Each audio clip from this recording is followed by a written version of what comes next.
नमस्कार, आप ये सीधी और लाइव तस्वीरें देख रहे हैं हरियाणा के फोर्टिस गुरुग्राम से, जहां उत्तर भारत में पहले एमआर लिनेक के 1 वर्ष पूरे करने पर एक प्रेस कॉन्फ्रेंस की गई, जहां पर 187 जटिल कैंसर रोगों को सफल उपचार के बारे में बताया गया। यह अत्याधुनिक तकनीक real time MRI guided precision radiotherapy से अधिक सटीकता, कम साइड इफेक्ट, तेज रिकवरी सुनिश्चित करती है। और इसमें डॉक्टर ने मीडिया से बातचीत करते हुए क्या बताया, सुनते हैं इस पूरी रिपोर्ट में। आपके इस बारे में क्या कहना है, जरूर कमेंट बॉक्स में बताएं।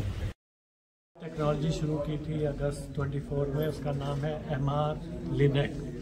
इसका मतलब ये है कि ये एक हाइब्रिड मशीन है जिसमें 1.5 टेस्ला का एमआरआई है और रेडिएशन का लीनियर एक्सेलरेटर है। वो they are combined into one. वो किया इसलिए जाता है कि हम एमआर जैसी डायग्नोस्टिक क्वालिटी के गाइडेंस में रेडिएशन की डिलीवरी ट्यूमर पे कर सकें, so that radiation is very pinpoint, very precise to the tumor, and we are able to reduce dose to the normal structures. So इसका काम ये है कि अगर हम अच्छी डोज दे पाएंगे ट्यूमर को तो ट्यूमर कंट्रोल बेटर होता है, क्योर रेट्स आर बेटर, और अगर हम बाकी नॉर्मल ऑर्गन्स को अच्छे से बचा पा रहे हैं तो साइड इफेक्ट्स बहुत कम होंगे।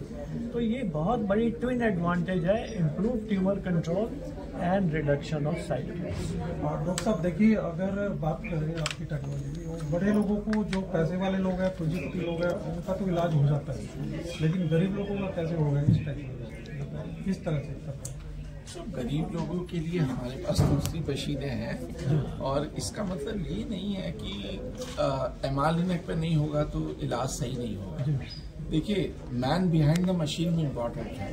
केवल मशीन से नहीं होगा, उसका संचालन कौन कर रहा है उस मशीन का, वो भी जरूरी है। सो सीटी स्कैन पे भी हमारे पास ऐसे पेशेंट्स क्योर हुए हैं जिनके लिए डिफिकल्ट था क्योर होना, और जो अफोर्डेबिलिटी में एमआर लिनेक नहीं अफोर्ड कर सकते उनका किया और रिजल्ट्स इक्वल रहे हैं। ऐसा नहीं है कि रिजल्ट्स इंफीरियर है। लेकिन जैसा कि आप लोगों में से किसी ने प्रश्न पूछा कि ये डॉक्टर के लिए आरामदायक है या पेशेंट के लिए, सो पेशेंट के लिए आरामदायक तो है ही एमआर लिनेक, डॉक्टर के लिए भी बहुत आरामदायक है कि हमें पता है कि हम ट्यूमर देख के एक्यूरेसी के साथ इलाज कर पा रहे हैं जी। सो गरीब जनता के लिए ऐसा नहीं है कि हमारे पास फोर्टिस ने ऑप्शन नहीं दिए हैं। फोर्टिस के पास ऑप्शन है, हमारे पास 2 और मशीनें हैं जिसपे हम कम अफोर्डिंग पेशेंट्स का भी इलाज उतनी एक्यूरेसी से कर सकते हैं। बट वो एक अलग तरीके की टेक्नोलॉजी है जिसके बारे में फिर कभी हम चर्चा करेंगे, और वो भी टेक्नोलॉजी पूरे वर्ल्ड में यूज की जा रही है, जिनके पास एमआर लिनेक नहीं और पेशेंट्स क्योर हो रहे हैं। इसमें सरकार की तरफ से कोई सरकार तो बहुत कुछ कर रही है। देखिए, सरकार मेडिकल कॉलेजेस बढ़ा रही है। आपने देखा है पिछले 10 सालों में इतने नंबर ऑफ मेडिकल कॉलेजेस बढ़ गए। सरकार पोस्ट ग्रेजुएशन सीट बढ़ा रही है। हर मेडिकल कॉलेज में ऑन्कोलॉजी कैंसर डिपार्टमेंट खोला जा रहा है। काफ़ी सारे डिपार्टमेंट में तो खुल गया है। तो सरकार की तरफ से भी बहुत कुछ किया जा रहा है। लास्ट 10 ईयर्स में बहुत कुछ किया जा चुका है। पर आपको काम करता था, अब वो पिक्चर बदल गई है। नए साइंटिफिक रिसर्च के आधार पर कीमोथेरेपी के साथ ही आप हाई डोज ऑफ रेडिएशन 5 इलाज कर दीजिए। सो 2 साल का सर्वाइवल आज की डेट में अबव 60 to 80% आ रहा है। यानी 100 मरीजों का इलाज किया आपने, और कारगर कीमो और एसपीआरटी जो हाईएस्ट टेक्नोलॉजी है एमआर लिनेक पर डिलीवर करने वाली, जिसके अंदर आप एक ही दिन में बहुत सारा रेडिएशन डोज दे रहे हैं, ऐसे ही 5 इलाज कर रहे हैं, तो उसका इफेक्ट जो होता है सर्जिकल इफेक्ट आता है। तो 2 साल में देखा कि जो कुछ सीरीज में 60 to 80% का कंट्रोल आ रहा है। रही प्रोस्टेट की बात, प्रोस्टेट में जैसे इंटरमीडिएट रिस्क ग्रुप होता है, लो रिस्क होता है, हाई रिस्क होता है। लो रिस्क ग्रुप में 5 ईयर सर्वाइवल सर्जन्स के बराबर का है। अबव 95% कंट्रोल रेट्स है ट्रीटेड ऑन एमआर लिनेक। सीटी पर ट्रीटेड पेशेंट्स का 90% है।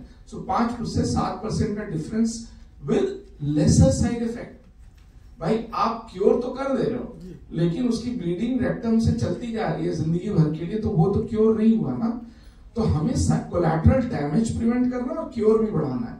सो प्रोस्टेट में स्टैब्लिश हो रहा है ऑलरेडी। इंटरमीडिएट रिस्क में भी अब 90% आ गया है, जो कि सीटी बेस्ड में हार्डली 70% की रेंज में था। तो cure rates are going to increase. और ये इतनी नई मशीन है, मैं बताऊं, ये तो फोर्टिस ने किस्मत से, हमारी किस्मत अच्छी थी या फोर्टिस की किस्मत अच्छी थी कि ये मशीन लगा दी और हमें सीखने को मिला। अभी डेटा कलेक्ट हो रहा है वर्ल्ड वाइड। मैं एक जानकारी दूं आपको इंटरेस्टिंग, अभी ये पब्लिश नहीं हुआ है, हम लोग प्रयास करेंगे। हमने ऑब्जर्व किया यहाँ पे, हमारे यहाँ ब्रेन ट्यूमर की सर्जरी मैक्सिमम होती है मेरी नॉलेज में, ठीक है। और हमने ऑब्जर्व किया जो हाई ग्रेड ट्यूमर्स हैं वो इलाज के दौरान प्रोग्रेस कर जाते हैं, बढ़ जाते हैं। तो अगर आप सीटी पे कर रहे हो आपको पता ही नहीं लगेगा, क्योंकि ब्रेन ट्यूमर्स बेटर एमआरआई में दिखते हैं। आपने एमआर में देखा ये तो आज बढ़ गया है, आपने तुरंत अपना प्लान चेंज किया। तो हमने ऐसे करके चेस किया है पूरे 6 हफ्ते तक और देखा 3 हफ्ते में जाके वो शांत हो गया। तो ये बहुत बड़ा एडवांटेज है।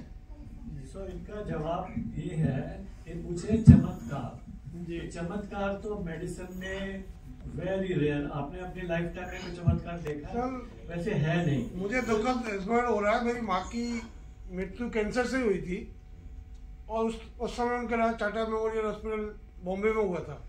और मुझे अगर ठीक से याद है तो कीमोथेरेपी ही थी, उनका ये सब हिस्सा निकाल दिया था, मुंह का कैंसर था।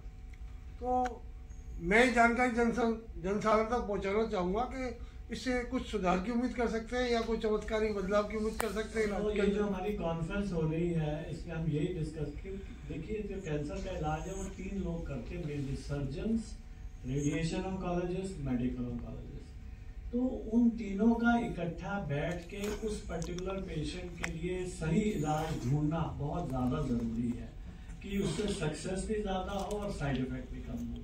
तो जो आप बात कर रहे हैं कि अगर हम चमत्कार देखना चाहते हैं तो तीनों ब्रांचेस में से कुछ चीज निकलेगी, तो इसको बोलते हैं इंक्रीमेंटल बेनिफिट। बेनिफिट धीरे धीरे बढ़ता जा रहा है और जो survival head and neck cancer में 30-40% हुआ करता था, अब वो 60-65% हो गया इंडिया में भी। तो चमत्कार तो हमें तो वही चमत्कार लगता है, पर अगर हम आज ये गए हमारे लिखने लगे सब आ रहे हैं चमत्कार हो गया, वो नहीं हो सकता। जैसे डायबिटीज और हाइपरटेंशन है, आप उसको क्योर नहीं कर सकते लेकिन उसको क्रॉनिक डिजीज में कन्वर्ट कर सकते हो। तो आज की डेट में पूरे विश्व में प्रयास यही है कि कैंसर को क्रॉनिक डिजीज में कैसे कन्वर्ट कर दे, उसको रोकने का प्रयास कर रहे हैं, even in the worst case scenario. ये है प्रयास।